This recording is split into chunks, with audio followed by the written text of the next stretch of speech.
నమస్తే, welcome to SHC news. బులెటిన్లో ముందుగా హెడ్లైన్ చూద్దాం.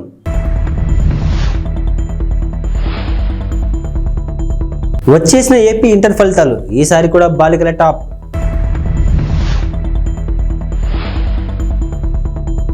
రామేశ్వరం కేఫ్ బాంబు పేలుడు కేసులో 2 కీలక నిందితుల అరెస్ట్.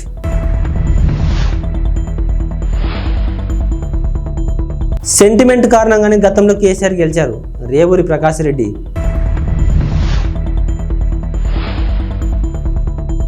కోర్టులో కవిత 5 రోజులు కస్టడీ కోరిన సిబిఐ.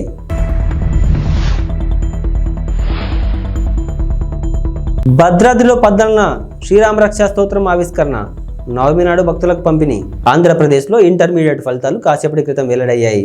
ఉదయం 11 గంటలకు తాడేపల్లిలోని ఇంటర్ బోర్డు కార్యాలయంలో బోర్డు కార్యదర్శి Saurabh Gaur inter first year, second year ఫలితాలను ఒకేసారి విడుదల చేశారు. ఫలితాల్లో ఈసారి కూడా భారీ ఖరీదు పైచేయి సాధించారు. ఫస్ట్ ఇయర్ పరీక్షలను 4 లక్షల మంది విద్యార్థులు రాయగా అందులో 67% మంది, సెకండ్ ఇయర్ పరీక్షలను 3 లక్షల మంది హాజరు కాగా 75% మంది ఉత్తీర్ణత సాధించారు. వొకేషనల్ పరీక్ష రాసిన 35,000 మందిలో 71% పాస్ అయ్యారు. బెంగళూరులోని రామేశ్వరం కేఫ్లో మార్చి 1న పేలుడుకు పాల్పడిన కీలక నిందితుడు ముస్తాబీర్ హుస్సేన్ సాజిబ్ను జాతీయ దర్యాప్తు సంస్థ శుక్రవారం అరెస్టు చేసింది. అతనితో పాటు సూత్రధారి అబ్దుల్ మతీన్ తాహాన్ కూడా ఎన్ఐఏ అదుపులోకి తీసుకుంది.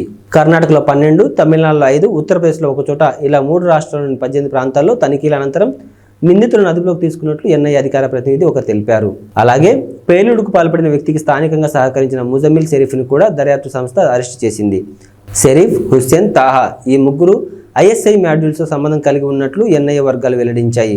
గతేడాది నవంబర్లో నమోదైన మంగళూరు కుక్కర్ పేలుడు కేసుతో పాటు శివమొగ్గ గ్రాఫిటీ కేసులోనూ వీరి ప్రమేయం ఉన్నట్లు నివేదికలు పేర్కొన్నాయి. తెలంగాణ ప్రజల సెంటిమెంట్ను ఉపయోగించుకునే బీఆర్ఎస్ అధినేత కేసీఆర్ 2 సార్లు అధికారంలోకి వచ్చారని కాంగ్రెస్ నేత రేవూరి ప్రకాష్ రెడ్డి అన్నారు. బీఆర్ఎస్ ప్రభుత్వ హయాంలో 8,000కు పైగా రైతుల ఆత్మహత్యలు జరిగాయని చెప్పారు. గిట్టుబాటు ధరలు ఇవ్వాలని కోరితే బీడీలు వేసి జైలుకు పంపిన ఘనత బీఆర్ఎస్ ప్రభుత్వానిదని విమర్శించారు. గత సీజన్లో వర్షాలు సరిగా పడకపోవడం వల్లే ఈ ఏడాది ఇబ్బందికర పరిస్థితులు నెలకొన్నాయని చెప్పారు. తెలంగాణను బీఆర్ఎస్ ప్రభుత్వం అప్పుల ఊబిలోకి నెట్టేసిందని, రాష్ట్రాన్ని 7 లక్షల కోట్ల మేర అప్పుల పాలు చేశారని దుయ్యబట్టారు. ఢిల్లీ లిక్కర్ పాలసీ కేసులో నిందితురాలుగా ఉన్న బీఆర్ఎస్ ఎమ్మెల్సీ కవితను రౌస్ అవెన్యూ కోర్టులో సిబిఐ అధికారులు హాజరుపరిచారు. కవితను 5 రోజుల పాటు తమ కస్టడీకి ఇవ్వాలని కోర్టును సిబిఐ అధికారులు కోరారు.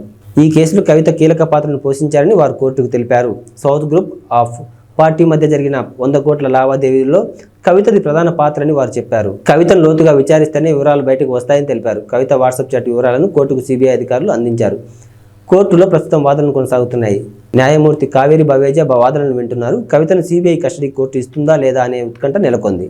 తెలంగాణలోని ప్రముఖ పుణ్యక్షేత్రమైన భద్రాచలం శ్రీరామనవమి ఉత్సవాల కోసం ముస్తాబవుతుంది. ఆ రోజున జరిగే రామయ్య కళ్యాణ క్రతువును కనులారా వీక్షించేందుకు కోట్లాది మంది భక్తులు తహతహలాడుతుంటారు. కళ్యాణం కోసం ఈసారి అద్భుతంగా ఏర్పాట్లు చేస్తున్నట్లు దేవస్థానం కార్యనిర్వహణాధికారి ఎల్ రమాదేవి తెలిపారు. ఈసారి వేడుకల్లో ఓ ప్రత్యేకత కనిపించనుంది. గ్యాలరీలో కూర్చొని కళ్యాణాన్ని వీక్షించే వేలాది మంది భక్తులకు ప్రముఖ రచయిత, శ్రీశైల దేవస్థానం పూర్వ ప్రత్యేక సలహాదారు పురాణపండ శ్రీనివాస్ రచించిన శ్రీరామరక్ష స్తోత్రం గ్రంథాన్ని పంపిణీ చేయనున్నారు. భద్రాద్రిలో బ్రహ్మోత్సవాలు గతంలో టాలీవుడ్ నిర్మాణ సంస్థ వారాహి చలనచిత్రం అధినేత సాయి కొర్రాపాటి సమర్పించిన అఖండ గ్రంథాలను రచించింది కూడా శ్రీనివాస్ కావడం గమనార్హం. ఇక తాజా గ్రంథమైన శ్రీరామరక్ష స్తోత్రం పుస్తకాన్ని టాలీవుడ్ ప్రముఖ దర్శకుడు ఎస్ఎస్ రాజమౌళి, ఎంఎం కీరవాణి, సాయి కొర్రాపాటి సమర్పిస్తున్నారు. ఈ సందర్భంగా వారికి పురాణపండ శ్రీనివాస్ కృతజ్ఞతలు తెలిపారు. కాగా ఈ మహిమోపిత శ్రీరామరక్ష స్తోత్రం గ్రంథాన్ని ఎల్లుండి ఆలయ ఈవో రమాదేవి ఆవిష్కరిస్తారు. ఉండిలో రఘురామకృష్ణంరాజుకు సీటు కేటాయిస్తున్నారన్న ప్రచారంతో అసమ్మతి పెరుగుతుంది. పశ్చిమ గోదావరి జిల్లా భీమవరం తోట సీతారామలక్ష్మి ఇంటిని తెలుగుదేశం పార్టీ నాయకులు, కార్యకర్తలు ముట్టడించారు. ఈ సందర్భంగా టీడీపీ కార్యకర్తలు భారీగా చేరుకున్నారు. మంత్రి రామరాజుకు న్యాయం చేయాలంటూ భారీ ఎత్తున నినాదాలు చేశారు. రావడంతో అందరూ కూడా చాలా మనస్తాపం చెంది ఈ రోజున మరి ఇక్కడ రావడం జరిగింది. ఎందుకంటే ఒక ఎమ్మెల్యేగా పనిచేసి ప్రజల్లో ఉన్న మనిషికి మళ్ళీ ఆ స్థానం లేదంటే ఎవరికైనా బాధ కలగటం సహజం. అదే పరిస్థితి ఈ రోజున మన కార్యకర్తల్లో కానీ నాయకుల్లో కానీ కనపడుతున్న ఉండి నియోజకవర్గం నుంచి చాలా పెద్ద ఎత్తున ఇక్కడ రావడం జరిగింది. మీరందరూ ఎవరో కూడా ఆందోళన చెందొద్దు. తెలుగుదేశం అంటే ఒక కమిట్మెంట్ గల పార్టీ, క్రమశిక్షణ గల పార్టీ. మన జాతీయ అధ్యక్షుడు నారా చంద్రబాబు నాయుడు గారు ప్రతి ఒక్కరికి కూడా న్యాయం చేసే విధంగా మరి అధికారం ఉన్నా లేకపోయినా ఒక పోరాడే మనిషి మన చంద్రబాబు నాయుడు గారు. ఈ విధంగా మరి మీరు ఇచ్చిన రిప్రజెంటేషన్ ఏదైతే ఉందో మీరెవరో అందరూ కూడా ఆందోళన చెంది ఈ విషయం మీద ఎవరైతే ఇబ్బంది పడుతున్నారో ఎన్ని కూడా నేను మన చంద్రబాబు నాయుడు గారి దృష్టికి తీసుకెళ్ళడం జరుగుతుంది. అలాగే మన తప్పనిసరిగా మనకి న్యాయం మీ ఉండి కాన్స్టిట్యున్సీకి న్యాయం జరుగుద్ది అని నేను తప్పనిసరిగా మీకు ఎందుకంటే చంద్రబాబు పెరవలి మండలం కానూరు గ్రామంలో గడప గడప కార్యక్రమంలో నిడదవోలు నియోజకవర్గ ఎమ్మెల్యే శ్రీనివాస నాయుడు తనయుడు వరుణ్ సాయి పాల్గొన్నారు. ఈ సందర్భంగా వరుణ్ సాయితో పాటు గ్రామ సర్పంచ్, గ్రామ ఎంపీటీసీ, గ్రామ పార్టీ అధ్యక్షులు, బూత్ కన్వీనర్లు, గృహ సారథులు, వైఎస్ఆర్సీపీ నాయకులు, కార్యకర్తలు పాల్గొన్నారు.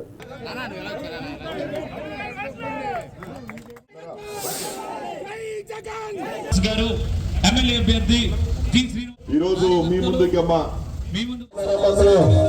నమస్తే అమ్మా, నేను మన ఎంపీ అభ్యర్థి అమ్మ కూడూరు శ్రీనివాస్ గారు ఇద్దరం కూడా మీ ముందు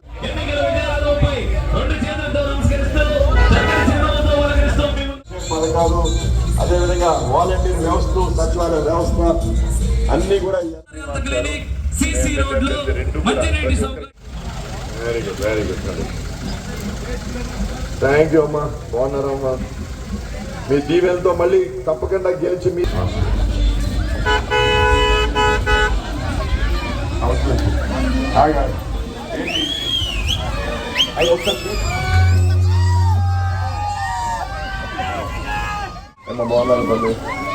ఎలా ఉన్నారు? ఎంపీ ఎమ్మెల్యేగా గెలిచి వచ్చి ఈ పనులన్నీ పూర్తి చేస్తామమ్మా. అదేవిధంగా ఈ ట్రైన్ కూడా చెప్పడం జరిగింది. అయితే ఒక్కటి గమని ఒక్కో మనిషికి 2 ఓట్లు ఇస్తారు. ఒకటి ఎంపీది, ఎంపీ ఓటు మొదటి ఓటు ఇస్తామా. రెండోది ఎమ్మెల్యే జగన్ ఓటు ఇస్తారమ్మా, జగన్ ఓటు రెండోది. రెండు కూడా ఫ్యాన్ గుర్తుకు ఓటేసి మన జగన్ గారిని ముఖ్యమంత్రి చేసుకుంటాం.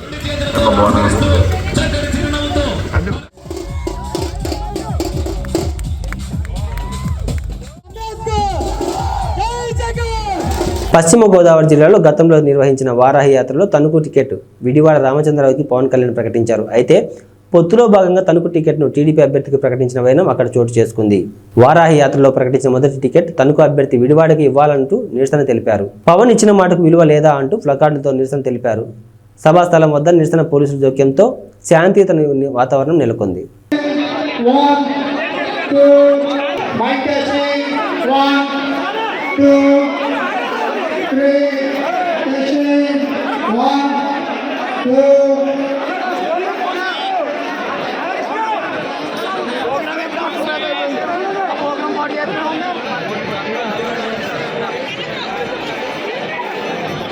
Testing 1, 2, 3.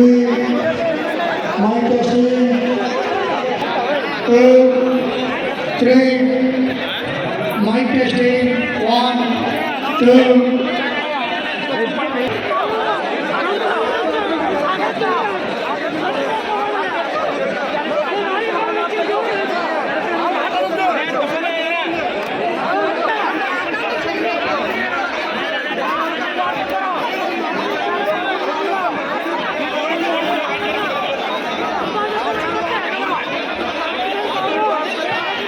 కడప జిల్లా బద్వేల్ నియోజకవర్గంలో జరగబోయే ఎన్నికల్లో బీజేపీ అభ్యర్థి బొజ్జ రోషన్ విజయం సాధిస్తారని జిల్లా ఉపాధ్యక్షులు తిప్పలూరు రామసుబ్బారెడ్డి, బీజేపీ జిల్లా ప్రధాన కార్యదర్శి ఉట్టి శ్రీనివాసులు పేర్కొన్నారు.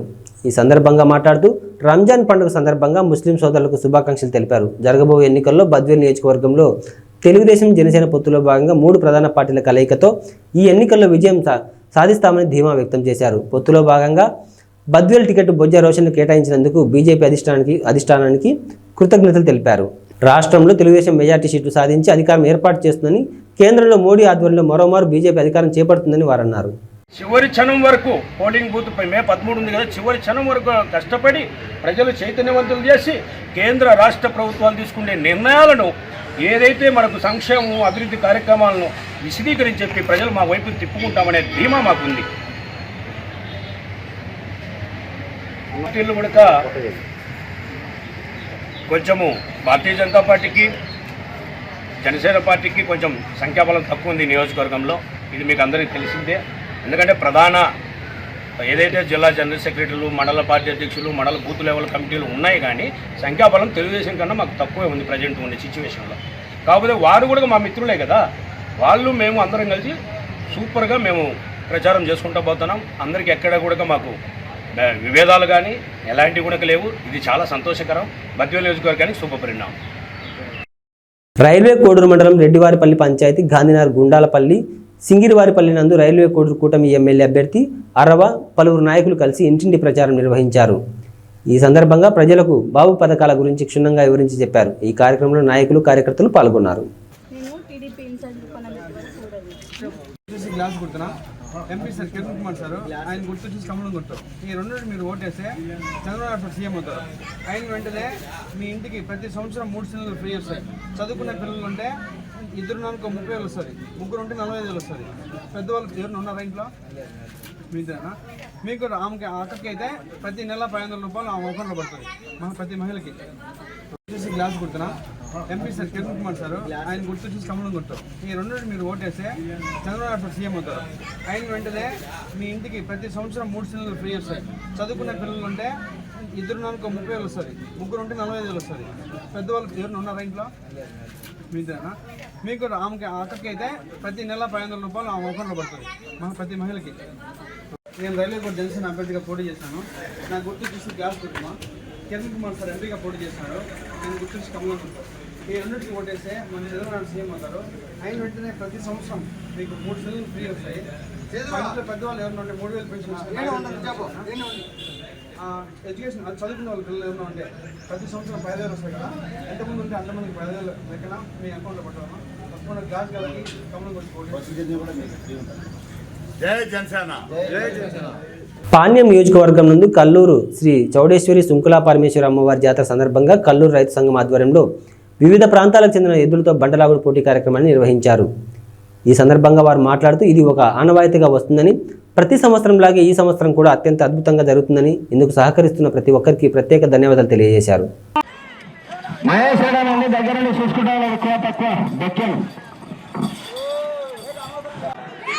అన్నదాత రామరెడ్డి తాత సంస్థాం అందరికీ కూడా ప్రత్యేకంగా ధన్యవాదాలు. 9వ రౌండ్ సించి పాల్గొతున్నాయి పేపర్ లెక్కల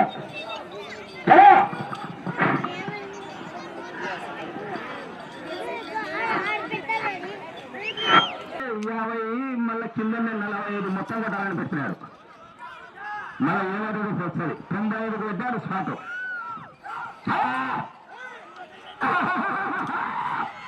అందరికీ నమస్కారం. ఈరోజు కల్లూరు గ్రామంలో ఉగాది పండుగ సందర్భంగా రాజదూర పందెం రైతు సంఘం ఆధ్వర్యంలో నిర్వహించడం జరుగుతుంది.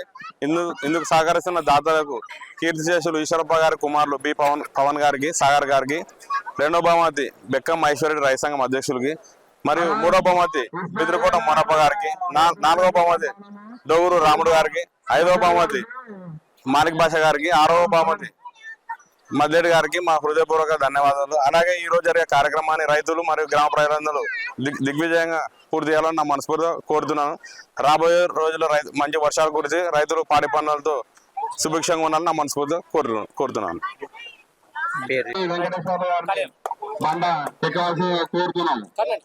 అందరికీ నమస్కారం. నా పేరు పవన్ కుమార్. కల్లూరు సుంకులా పరమేశ్వరి మరియు చౌడేశ్వరి దేవి ఉత్సవాల సందర్భంగా గత 40 సంవత్సరాలుగా కల్లూరులో ఈ బండలాగుడు పంద్యాలు నిర్వహించడం జరుగుతుంది. ఇంతకుముందు గిరిక పందాలు పెట్టేవారు పూర్వము. తర్వాత రాను కాలక్రమేణా అది బండలాగుడు ప్రోగ్రాంగా మారిపోయింది. దీన్ని మా నాన్నగారైనటువంటి శ్రీ పి ఈశ్వరప్ప గారు 40 సంవత్సరాల క్రితం దీన్ని మొదలు పెట్టారు. ఆయన చనిపోయిన తర్వాత కూడా గత 7 సంవత్సరాలుగా ఆ నవాయితీని కొనసాగిస్తూ ఆయన కుమారులమైనటువంటి మా అన్నగారు బి సాగర్ కుమార్ మరియు నా పేరు బి పవన్ కుమార్, మేము ఈ మొదటి బహుమతిని ఇవ్వడం జరుగుతుంది. ఈ కార్యక్రమాన్ని ఇంత పెద్ద ఎత్తున దీన్ని సక్సెస్ చేసినందుకు మా గ్రామ ప్రజలకు, రైతు సంఘం వారికి, కల్లూరు గ్రామ పెద్దలకు అందరికీ పేరు పేరున ధన్యవాదాలు తెలియజేసుకుంటున్నాము. అంతేకాకుండా ఈ కార్యక్రమానికి అన్నదానము మరియు మా పొద్దున టిఫిన్ కార్యక్రమము ఇదంతా దీనికి సహాయ సహకారాలు అందించినటువంటి శ్రీ అవధూత రామరెడ్డి తాత సంస్థానం వారికి ప్రత్యేకంగా ధన్యవాదాలు తెలియజేసుకుంటున్నాం. ఈ కార్యక్రమాన్ని ఇంత పెద్ద ఎత్తున ముందుకు తీసుకెళ్ళడానికి సహకరిస్తున్నటువంటి అందరికీ, అలాగే మీడియా వారికి కూడా స్పెషల్గా ధన్యవాదాలు తెలియజేసుకుంటున్నాం. Thank you. చిరంజీవికి ఈ జగన్ రెడ్డికి పోలిక అని చంద్రబాబు నాయుడు విమర్శించారు. చిరంజీవిని, రాజమౌళిని ఇతర సినీ హీరోలను ఇంటికి పిలిచి జగన్ రెడ్డి ఎలా అవమానించాడో చూశాం కదా అని అన్నారు. ఇంటికి పిలిపించుకొని చిరంజీవిని సినిమా ఇండస్ట్రీ పెద్దలని అవమానించాడని చంద్రబాబు గుర్తు చేశాడు. అహంకారం పనికిరాదు. ఒక్క విషయం చెప్తున్నా మీకు, కోనసీమలో చిరంజీవికి జగన్మోహన్ రెడ్డికి కంపారిజన్ ఉందా తమ్ముళ్ళు? కంపారిజన్ ఉందా అని అడుగుతున్నా మిమ్మల్ని, ఉందా అని అడుగుతున్నా.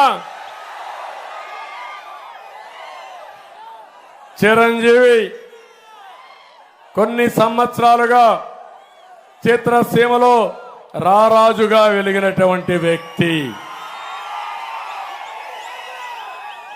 వారి యొక్క కళామ తల్లికి చేసిన సేవలు గుర్తుపెట్టుకుని కేంద్ర ప్రభుత్వం కూడా పద్మ విభూషణ్ ఇచ్చారా లేదా అని మిమ్మల్ని అడుగుతున్నా. అదే మరిగా Rajamouli one of the best director. ఆయన సినిమాలు తీశాడు, బాహుబలి ఇవన్నీ. త్రిపుల్ కూడా మన తీశాడు. ఆయనకు కూడా పద్మభూషణ్ ఇచ్చారు. అలాంటి మహామహుల్ని, సినిమా హీరోల్ని పిలిపించి ఇంటి దగ్గర అవమానం చేసిన విధానం ఒక్కసారి మీరు గుర్తుపెట్టుకోవాలి. నేను 14 సంవత్సరాల ముఖ్యమంత్రిగా ఉన్నా. ఏ నటుడు కూడా నేను అవమానం చేయలా. నటుల్ని గౌరవించిన సంస్కారం మాది. పవన్ కళ్యాణ్ గారి సినిమాలు వస్తే కనీసం సినిమాల్లో ఆడడానికి రేట్లు కూడా ఇవ్వని దుర్మార్గుడు ఈ జగన్మోహన్ రెడ్డి. అంటే మనమందరం ఆయనకు బానిసలు కాబట్టి ఆయనకు ఊడిగం చేస్తే మన సినిమాకు రేట్ ఇస్తాడు. వీళ్ళ అబ్బా సొత్తు, వీళ్ళ నాయన సొత్తు అనుకున్నాడు. అలాంటిది చిరంజీవి గారిని, సినిమా ఇండస్ట్రీ మొత్తాన్ని అవమానం చేసిన వ్యక్తి, అహంకారైనటువంటి వ్యక్తి ఈ దుర్మార్గుడు. కానీ పవన్ కళ్యాణ్ గారిని నేను అభినందిస్తున్నా, బాలకృష్ణని అభినందిస్తున్నా. నీ సినిమాలను ఏమైనా చేసుకో, ఆడగనకపోతే చూసుకుంటాం, నాకు మెరిట్ ఉంటే ఆడతాయని చెప్పిన వ్యక్తులు పవన్ కళ్యాణ్ గారు అని చెప్పి కూడా నేను మీకు తెలియజేస్తున్నా. ఒక సంస్కారం ఉండాలి, కుసంస్కారం మంచిది కాదు. అందుకే మీరు ఆలోచించుకోవాలి. సంస్కారం లేని వాళ్ళు అదే అంటారు పెద్దవాళ్ళు సుభత్ శతకంలో, సునకాన్ని తీసుకుపోయి సింహాసన పైన కూర్చొని పెడితే దాని బుద్ధి మారదని. అదే జరిగింది రాష్ట్రంలో. జమ్మికుంట ప్రభుత్వ ఆసుపత్రికి జలుబు చేసిందని, వైద్యులు అందుబాటులో లేరని, నిధులు ఉన్నా నిరుపయోగంగా సౌకర్యాలు ఉన్నాయని, దుర్వినియోగంపై విచారణ జరపాలని డిమాండ్ చేశారు. ఈ సందర్భంగా మాట్లాడుతూ జమ్మికుంట ప్రభుత్వం 30 పడకల సామాజిక ఆరోగ్య కేంద్రాన్ని రోగులకు అదనపు సౌకర్యాల దృష్ట్యా గతంలో ఆధునీకరించడం జరిగిందన్నారు. ఇక్కడకు దూర ప్రాంతాల నుండి ఎక్కువగా వస్తుంటారని, అధికారుల పర్యవేక్షణ లోపం మరియు వైద్యుల నిర్లక్ష్యం కారణంగా ఇక్కడ పూర్తిస్థాయి వైద్య సేవలు సౌకర్యాలు అందుబాటులో లేక రోగులు మరియు వారి బంధువులు ఇబ్బందులు పడుతున్నారని అన్నారు.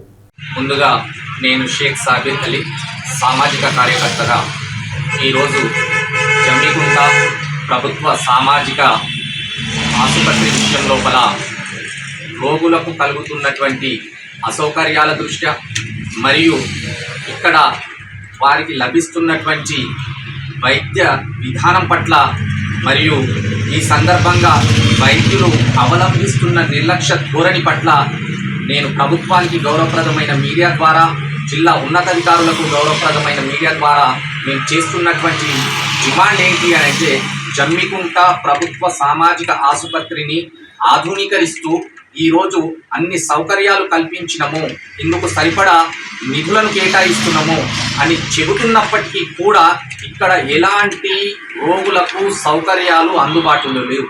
మరీ ప్రధానంగా వైద్యులు అన్ని వేళలా అందుబాటులో ఉండడం కోసము వారికి క్వార్టర్స్ను నిర్మించినా కూడా వైద్యులు అందులో విధుల్లో ఉండి కూడా లేకపోవని కారణంగా ఈరోజు అత్యవసర వైద్యం కోసము ఇతర ప్రాంతాలకు వెళ్లాల్సినటువంటి పరిస్థితి ఉంది. అదేవిధంగా ఈ ఆసుపత్రికి నిత్యం వందలాది మంది రోగులు దీర్ఘకాలిక వ్యాధులు, అత్యవసర చికిత్స, ప్రసూతికి సంబంధించినటువంటి విషయాల లోపల మరి అదేవిధంగా డయాగ్నోస్టిక్ సంబంధించి సమస్యల గురించి వస్తూ ఉంటుంది. కానీ ఇక్కడ పూర్తి స్థాయి వైద్యం అందుబాటులో లేదు. దీనికి సంబంధించి గతం లోపల ఉన్నతాధికారుల దృష్టికి తీసుకుపోవడం జరిగింది. మరి అదేవిధంగా ఇక్కడ సరైనటువంటి మార్చురీ నిర్వహణ లేదు. పోస్ట్ మార్టం గదిని కనీసము వినియోగించడానికి వీలులేని రీతిలో ఉపయోగిస్తున్నటువంటి తరుణం లోపల పోస్ట్ మార్టం నిర్వహించడానికి కూడా సరైనటువంటి వైద్యులు అందుబాటులో లేక ఆసుపత్రి బాయ్స్ డ్రెస్సింగ్ బాయ్స్ పైన ఆధారపడాల్సినటువంటి దుస్థితి ఉంది.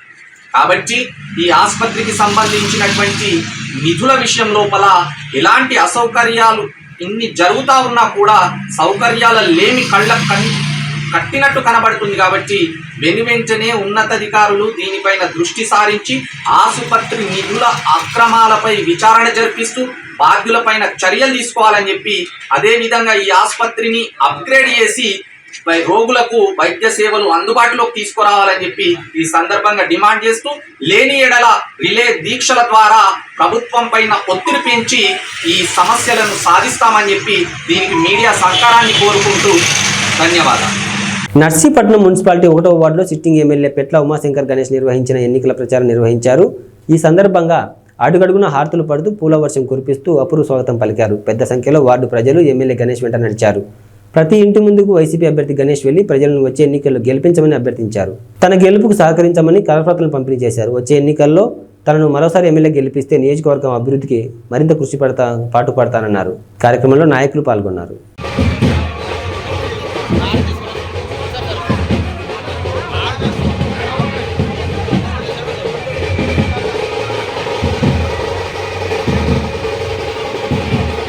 కోరుకుంటున్నారు. రేపు ఎట్టి బస్సులు కూడా మే 13 జరిగే ఎన్నికల్లో బ్రహ్మాండ మెజార్టీతో ఇక్కడ 30,000 పైగా మెజార్టీతో ఇక్కడ నర్సీపట్నం నియోజక ప్రజలు మరి వైఎస్ఆర్ కాంగ్రెస్ పార్టీ జెండా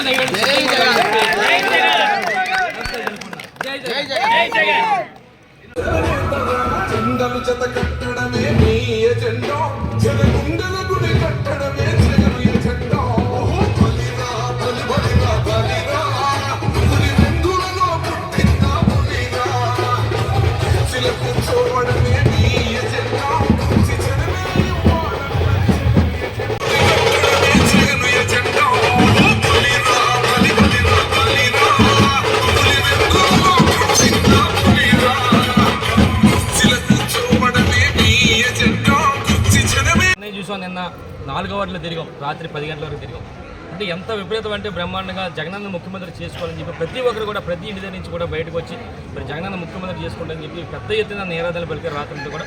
అదేవిధంగా ఇప్పుడు ఉదయం నుంచి కూడా 1వ వార్డులో కూడా మరి బ్రహ్మాండంగా చేస్తాం. ఎందుకంటే ఈరోజు చూస్తే ఈ వార్డులో మరి గత తెలుగుదేశం ప్రభుత్వంలో చేయలేని రోడ్లన్నీ కూడా ఈరోజు బ్రహ్మాండం రోడ్లు కూడా ఇక్కడ వేసాం. అంటే ఒక 5 సంవత్సరాలు మాకు టైం ఇస్తేనే బ్రహ్మాండం రోడ్లు వేసామన్న సంగతి మీ ద్వారా తెలియపరుస్తూ ఒకసారి మీ అందరూ తెలియపరచాలి. నిన్న మొన్న మరి అయ్యన్న భద్ర మాట్లాడుతూ ఉంటాడు, చాలా పెద్ద మాట్లాడతాడు. నేను అవినీతి పరుని కాదు, ఒక్క పైసా చేయలేదు అని చెప్పి అంటాడు. ఈరోజు ఆయన అవినీతి పరుడా కాదని చెప్పి ఈరోజు మన నర్సీపట్నం నియోజకవర్గం కాదు రాష్ట్ర వ్యాప్తంగా ప్రజాపం చేసి కొన్ని వందల కోట్ల రూపాయలు తెలుగుదేశం పార్టీ హయాంలో మరి తెలుగుదేశం ప్రభుత్వంలో మంత్రిగా చేసి కొన్ని వందల కోట్ల రూపాయలు ఒక 200 ఎకరాల రిసార్ట్స్ కానీ 100 ఎకరాల బినామీలు కానీ కొన్ని పెద్ద పెద్ద బిల్డింగ్స్ కానీ ఇలాగా ఎన్నో వందల కోట్ల రూపాయలు మరి ఆస్తిపరుడు. ఈరోజు నిన్న కూడా చెప్పాను నేను 1994లో అందరూ డబ్బులు కూడి ఒక జీప్ ఇస్తే ఈరోజు ప్రతి ఇంటికి కూడా జీప్ ఇచ్చే పరిస్థితి అయిన పద్ధతికి వచ్చిందని చెప్పి నిన్న కూడా చెప్పడం జరిగింది. మరి నేను ఒకటి చెప్పాలి, ఇందులో మెయిన్ ముఖ్యంగా ఒక స్కామ్ కూడా ఉంది. తెలుగుదేశం ప్రభుత్వ హయాంలో 2015లో నారావర లెక్కర్ స్కామ్ అని ఒక లెక్కర్ స్కామ్ ఉంది. ఇదేంటంటే తెలుగుదేశం ప్రభుత్వ హయాంలో అసలు ఎక్సైజ్ పాలసీనే మార్చేసి ఈయనకి ఒక విశాఖ డెస్టిలరీస్ అని చెప్పి ఒక మందుల ఫ్యాక్టరీ ఉంది, మందు ఫ్యాక్టరీ. అంటే అక్కడి నుంచి మందు తయారయ్యి మరి బీర్లు ఫ్యాక్టరీకి వెళ్తుంటుంది అక్కడ పందిరిపాలెంలో. మరి ఆ రోజు 5 సంవత్సరాల కాలంలో సుమారుగా 1,300 కోట్ల రూపాయలు మన రాష్ట్ర ప్రభుత్వానికి నష్టం చేసే విధంగా చంద్రబాబు నాయుడు ఈయనకి మరికొంతమందికి మరి ఈ విధంగా చేసి సుమారుగా 100 కోట్ల రూపాయలు ఆ రోజు దోపిడీ చేసిన దోపిడీ దొంగ ఈ అయ్యన్న పద్ధతి అని చెప్పి సందర్భంగా తెలియపరుస్తాను. అంటే ఇలాంటి స్కాములు చేసి పెద్ద పెద్ద చేసి ఈరోజు పెద్ద పెద్ద కబుర్లు చెప్తుంటే మాకు చాలా సిగ్గేస్తుంది. నువ్వు అలా గురించి నీ కొడుకు నీ మరుగుజ్జు కొడుకు మరీ మాట్లాడతాను. నీకు ఒకటే చెప్తాను, అయిన పద్ధతి కానీ నీ మరుగుజ్జు కొడుకు కానీ చెప్పేది ఏంటంటే మీరు ఎన్ని చెప్పినా సరే ఈరోజు రాష్ట్ర ప్రజలు కానీ ముఖ్యంగా నర్సీపట్నం ప్రజలు నమ్మే పరిస్థితులు లేరు. మీరు ఎన్ని దోపిడీలు చేశారో, ఎన్ని దౌర్జన్యాలు చేశారో, ఎన్ని రౌడీలు చేశారో ఈ రాష్ట్ర ప్రజలు కానీ ముఖ్యంగా నర్సీ ప్రజలందరూ కూడా చేసు. మీరు ఎన్ని పొర్లి దండాలు పెట్టినా సరే అలా దండాలు పెట్టుకుంటూ అల్లిపోడిపోవాలి తప్ప ఇక్కడ నర్సీపట్నం ప్రజలు మరి రేపు బట్టలు తీసి కొట్టే పరిస్థితి మీ ఇద్దరికి కూడా అక్కడ అయిన పద్ధతి కానీ వాళ్ళ కొడుకు మరుగుజ్జు పద్ధతి కూడా వస్తుందని చెప్పి సందర్భం తెలియపరుస్తూ ఇవి బులెటిన్ విశేషాలు. మరో బులెటిన్లో మళ్ళీ కలుద్దాం. అంతవరకు సెలవు. నమస్తే.